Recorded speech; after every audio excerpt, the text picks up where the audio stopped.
হাত খরচের টাকা না দেওয়ায় ছেলে মাকে হত্যা করেছে। এরকম ঘটনা ঘটেছে বগুড়ায়।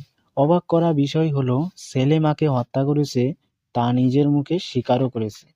এই ঘটনা শোনার পর আমার মনে হলো, হাদিসে বর্ণিত আছে, যদি কেউ কোনো অপরাধ করে স্বীকার করে তবে তাকে ততদিন পর্যন্ত শাস্তি দেওয়া হবে না যতদিন তার অপরাধের সত্যতা প্রমাণিত না হয়। সহিহ মুসলিম, হাদিস নং 4399।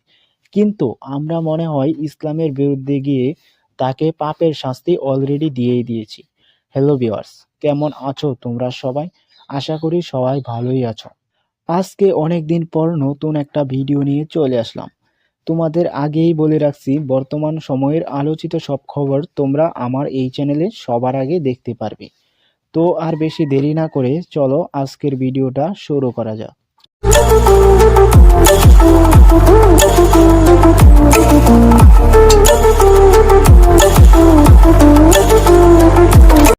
এখন আমি তোমাদের এই ঘটনাটা সম্পর্কে বিস্তারিত যা আছে A to Z সব বলবো। এই ঘটনার সাথে সম্পর্কিত যে ছেলেটি, তার নাম হলো সাদ এবং তার মায়ের নাম হলো উম্মে সালমা। সাদ মাদ্রাসায় পড়ালেখা করত।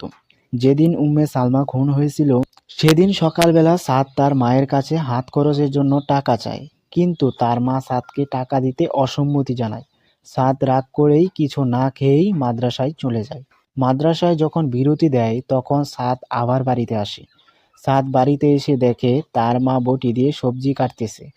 সাদ তখন তার মাকে পিছন দিক দিয়ে গিয়ে মুখে চেপে ধরে এবং কিছুক্ষণ ধস্তাধস্তির মাধ্যমে তার মাকে শ্বাসরোধ করে মেরে ফেলে। তবে তো প্রমাণ হয়েই গেল এই ছেলেই তার মায়ের খুনি।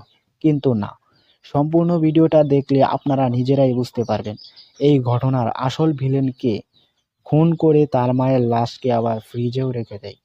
শুধু তাই নয়, ঘরের সব জিনিসপত্র এলোমেলো করে ফ্রিজে ভাঙচুর করে সে ওই ঘটনাকে ডাকাতি রূপ দিতে চেয়েছিল। এখন তুমি আমার ভিডিওটা দেখতেছো, আমি যদি তোমাকে বলি 10 কোটি টাকার বিনিময়ে তুমি কি তোমার মাকে হত্যা করতে পারবে? তুমি তখন রেগে আমাকে বলবে, দাঁড়া, আগে তোকেই আমি হত্যা করব। এই পৃথিবীতে সবচেয়ে বেশি আপন হলো মা। কোনো ছেলেই তার নিজের মাকে হত্যা করতে পারবে না, এটা কোনোভাবেই সম্ভব না।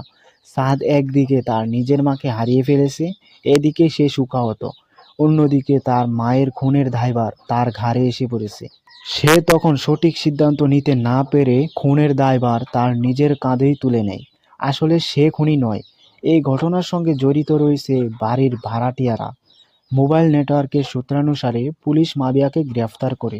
জিজ্ঞাসাবাদে মাবিয়া জানায় 4 মাস আগে বাসা ভাড়া এবং বিভিন্ন ছোটখাটো বিষয় নিয়ে উম্মে সালমার উপর ক্ষিপ্ত ছিলেন মাবিয়া। মাবিয়ার সাথে আরও সহযোগী ছিলেন 2 জন। তারা 3 জন মিলে হত্যা করে লাশকে ফ্রিজে রেখে দেয় এবং সেই খুনের দায়ভার গিয়ে পড়ে নিজের আপন ছেলে সাদের উপর। আজকের ভিডিওটা মূলত এই পর্যন্তই ছিল। আবার দেখা হবে হয়তো নতুন কোনো একটা ভিডিও নিয়ে। সে পর্যন্ত সবাই ভালো থেকো, সুস্থ থেকো। আল্লাহ হাফেজ।